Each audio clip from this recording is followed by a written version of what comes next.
नमस्ते बच्चों। हमारा आपसे इस तरह मिलने का कारण लगभग 2 महीने से सारी व्यवस्थाएं कोविड-19 की वजह से भारत ही नहीं बल्कि पूरे विश्व की अस्त व्यस्त हो चुकी हैं। मैं उम्मीद करती हूं कि आप और आपका परिवार सुरक्षित है। ईश्वर से प्रार्थना करूंगी कि आगे भी सुरक्षित रहे। अब हम चलते हैं पठन पाठन की तरफ। पठन पाठन में हम सबसे पहले बताएंगे आपको हिंदी पोर्शन में क्या क्या आपको है। तो हिंदी पोर्शन में आपको गद्य है, पद्य है, स्थूल वाचन है, व्याकरण विभाग है और रचना विभाग है। गद्य है, पद्य है, स्थूल वाचन है, व्याकरण विभाग है और रचना विभाग है। गद्य में आपको 20 नंबर का आता है पेपर में, पद्य में आपको 12 नंबर का आता है पेपर में, स्थूल वाचन में आपको 8 नंबर का आता है, व्याकरण विभाग में आपको 14 नंबर का आता है और रचना विभाग आपको 26 नंबर का पेपर आता है। इस प्रकार आपको 80 नंबर का पूरा पेपर आता है। तो सबसे पहले हम शुरू करते हैं व्याकरण विभाग से।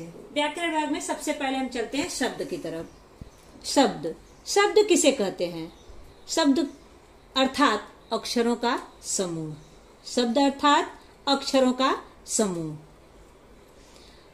अब जैसे शब्द में देखिए र व्यंजन, आ स्वर, म व्यंजन, अ स्वर, सब मिलाकर क्या बन गया? शब्द बन गया। मतलब व्यंजन और स्वर मिलाकर के अक्षर बनते हैं और अक्षरों के समूह से क्या बनता है? आपका शब्द तैयार होता है। तो इस प्रकार आप शब्द के बारे में समझ गए होंगे। अब चलते हैं हम शब्द की परिभाषा की तरफ। शब्द किसे कहते हैं? अक्षरों का वह समूह, अक्षरों का वह समूह जिसका एक निश्चित अर्थ हो उसे शब्द कहते हैं। एक बार फिर दोहरा दूं, अक्षरों का वह समूह जिसका एक निश्चित अर्थ हो उसे शब्द कहते हैं। जैसे परमात्मा, पुरस्कार, कमल इत्यादि इत्यादि, जो भी आपको जोड़ से शब्द बनते हैं, अक्षरों के मेल से जो भी शब्द होंगे वो सारे इसी के अंतर्गत आएंगे। अब शब्द के भेद, शब्द के कितने भेद हैं? तो शब्द के 2 भेद हैं, विकारी और अविकारी। शब्द के कितने भेद हैं? 2, विकारी और अविकारी। विकारी को सव्यय कहते हैं और अविकारी को अव्यय कहते हैं। अब देखते हैं विकारी शब्द किसे कहते हैं। सबसे पहले हम विकारी से शुरू करेंगे। विकारी शब्द किसे कहते हैं? विकारी शब्द में जिन शब्दों के रूप में लिंग, वचन, कारक, काल आदि के अनुसार परिवर्तन होता है उसे विकारी शब्द कहते हैं। एक बार फिर दोहरा दूं, जिन शब्दों के रूप में लिंग, वचन, कारक, काल आदि के अनुसार परिवर्तन होता है उसे विकारी शब्द कहते हैं। जैसे लड़का एक वचन, लड़के बहुवचन, मैं एक वचन, हम बहुवचन, बेटा बेटी लिंग है यहाँ पे, बेटा पुल्लिंग, बेटी स्त्रीलिंग, करता था करूंगा, करता था भूतकाल, करूंगा भविष्यकाल। उसी प्रकार है का, की, के, वहां आ जाएगा आपको कारक। इस प्रकार परिवर्तन होता है विकारी शब्द में। तो अब चलते हैं हम लोग, विकारी शब्द की परिभाषा जान लिए, अब चलते हैं हम लोग विकारी शब्द के प्रकार की तरफ। विकारी शब्द के प्रकार कितने होते हैं? विकारी शब्द के 4 प्रकार होते हैं। कौन कौन से? संज्ञा, सर्वनाम, विशेषण, क्रिया। संज्ञा, सर्वनाम, विशेषण, क्रिया। इसमें से हम चारों के बारे में तो पढ़ना है, लेकिन सबसे पहले हम पढ़ते हैं संज्ञा को। संज्ञा किसे कहते हैं? किसी व्यक्ति, वस्तु, स्थान, भाव, प्राणी इत्यादि के नाम को हम संज्ञा कहते हैं। किसी व्यक्ति, वस्तु, स्थान, भाव, प्राणी इत्यादि के नाम को हम क्या कहते हैं? संज्ञा कहते हैं। जैसे किसी व्यक्ति का नाम रखते हैं, किसी वस्तु का नाम रखते हैं, किसी जगह का, स्थान का नाम रखते हैं, कुछ हंसते बोलते हैं तो उसका एक नाम देते हैं, प्राणियों का नाम रखते हैं, इन्हीं को हम क्या कहते हैं? संज्ञा कहते हैं। जैसे उदाहरण देखिए दिया हुआ है, सुमन घूमने गई। सुमन क्या है? व्यक्ति।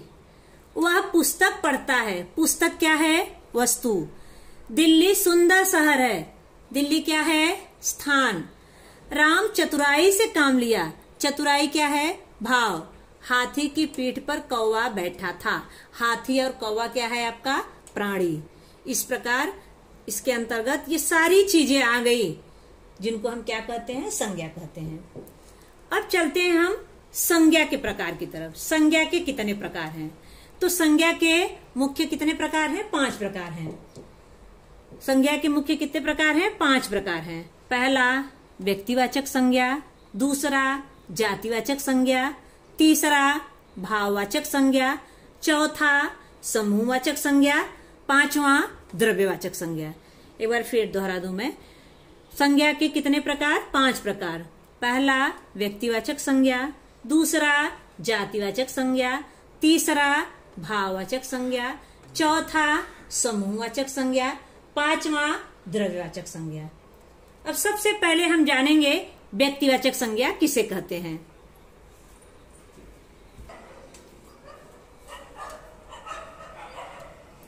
अब चलते हैं व्यक्तिवाचक संज्ञा किसे कहते हैं। तो व्यक्तिवाचक संज्ञा की परिभाषा जानते हैं। जिन संज्ञा शब्दों से किसी विशेष व्यक्ति, विशेष प्राणी, विशेष स्थान इत्यादि का बोध हो उसे व्यक्तिवाचक संज्ञा कहते हैं। एक बार फिर बता दूं। जिन संज्ञा शब्दों से किसी विशेष व्यक्ति, विशेष प्राणी, विशेष स्थान इत्यादि का बोध हो उसे व्यक्तिवाचक संज्ञा कहते हैं। जैसे राम अच्छा लड़का है। राम क्या है? नाम है, विशेष व्यक्ति का नाम है। मदर टेरेसा समाज सेविका थी। मदर टेरेसा क्या है? एक विशेष व्यक्ति का नाम है। चेतक तेज दौड़ता है। चेतक क्या है? महाराणा प्रताप का घोड़ा है। लखनऊ नवाबों की शहर है। लखनऊ क्या है? नवाबों की शहर। लखनऊ भी क्या है आपका? विशेष नाम है।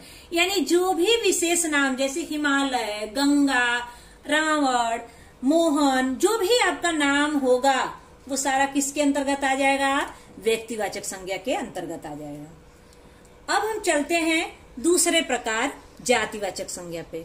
जातिवाचक संज्ञा किसे कहते हैं?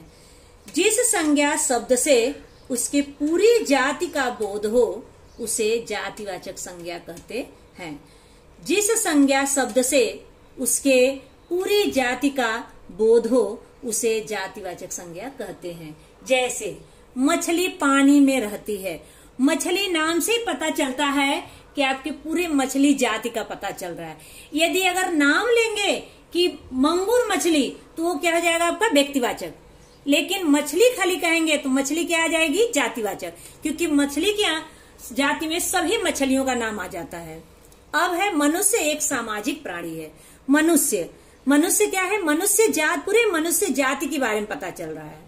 पहाड़, पूरे पहाड़ों के बारे में पता चल रहा है। पहाड़ ऊंचा है। पहाड़ मतलब पूरे पहाड़ जाति का यहाँ पे पता चल रहा है। हमारा देश महान है। देश मतलब कोई भी देश की बात हो रही है। मेज पर पुस्तक रखी है। मेज मतलब किसी एक मेज को मेज नहीं कहेंगे। जितने मेज होंगे सब मेज जाति का वहां पे पता चल रहा है। पुस्तक मतलब सारी पुस्तक जाति का पता चल रहा है। किसी एक पुस्तक का नाम पुस्तक नहीं रखा गया है। सभी पुस्तक जाति का पता चल रहा है। उसे इसके अंतर्गत क्या आ गया? ये जातिवाचक संज्ञा के अंतर्गत आ गया। क्या क्या? मछली, मनुष्य, पहाड़, देश, पुस्तक, हिमालय। जैसे हिमालय अगर आ गया तो वो व्यक्तिवाचक के अंतर्गत आया। लेकिन अगर पर्वत आया तो वो किसके अंतर्गत आ जाएगा? जातिवाचक के अंतर्गत आ जाएगा। मतलब पर्वत या पहाड़ आया तो जातिवाचक और हिमालय आया तो व्यक्तिवाचक। अब हम चलते हैं भाववाचक संज्ञा की तरफ। भाववाचक संज्ञा किसे कहते हैं? जिस संज्ञा शब्द से किसी भाव, अवस्था, गुण, दोष आदि का बोध हो उसे भाववाचक संज्ञा कहते हैं। जिस संज्ञा शब्द से किसी भाव, अवस्था, गुण, दोष आदि का बोध हो उसे भाववाचक संज्ञा कहते हैं। भाववाचक संज्ञा में अनुभव कर सकते हैं लेकिन उसको स्पर्श नहीं किया जा सकता। जैसे उदाहरण में देखिए, आदित्य की खुशी का ठिकाना न रहा। खुशी को हम अनुभव कर सकते हैं, उसको छू के देख नहीं सकते कि वो कितनी खुशी है। मुझे अपना बचपन याद आ गया। बचपन का हम अनुभव कर सकते हैं, उसको छू नहीं सकते। हीरा अपनी चतुराई, चतुराई का हम अनुभव किए हैं के लिए प्रसिद्ध है। यह सुगंध गुलाब के फूल के, उस सुगंध का भी हमने क्या किया, गुलाब के फूल का अनुभव किया।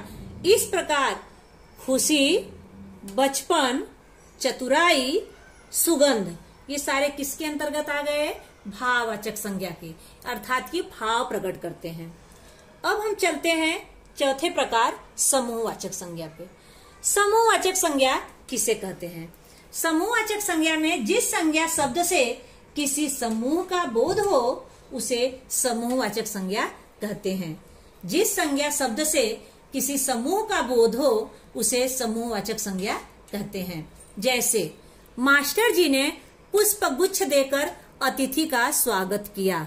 मास्टर जी ने क्या दिया, पुष्प गुच्छ, यानी पुष्पों का क्या दिया, गुच्छा दिया। यानी किसकी बात हो रही है यहाँ पे, समूह की बात हो रही है। मैच देखने के लिए भीड़ इकट्ठा हुई। भीड़ क्या हो गया आपका, समूह में आई थी। खिलाड़ियों का दल मैदान में पहुंचा। खिलाड़ियों का पूरा दल आया, दल अर्थात समूह। इस भूमि में रत्नों के भंडार हैं। भंडार यानी बहुत सारे उसी में हैं। यानी ये सारा किसके अंतर्गत आ गया, समूहवाचक के अंतर्गत आ गया। क्या क्या, पुष्पगुच्छ, भीड़, दल, भंडार। आगे भी हम लोग जान सकते हैं अंगूर का गुच्छा, चाबियों का गुच्छा, चींटियों का झुंड, कबड्डी की टीम। मतलब इसके अंदर इत्यादि इत्यादि बहुत सारे उदाहरण जो है समूहवाचक संज्ञा के अंतर्गत आते हैं। अब हम चलते हैं द्रव्यवाचक संज्ञा किसे कहते हैं। जिस संज्ञा शब्द से किसी द्रव्य या पदार्थ का बोध हो, जिस संज्ञा शब्द से किसी द्रव्य या पदार्थ का बोध हो उसे द्रव्यवाचक संज्ञा कहते हैं। जैसे मिट्टी उपजाऊ है, मिट्टी क्या है आपका, द्रव्य है। सोना बहुत कीमती है, सोना क्या है आपका, द्रव्य है।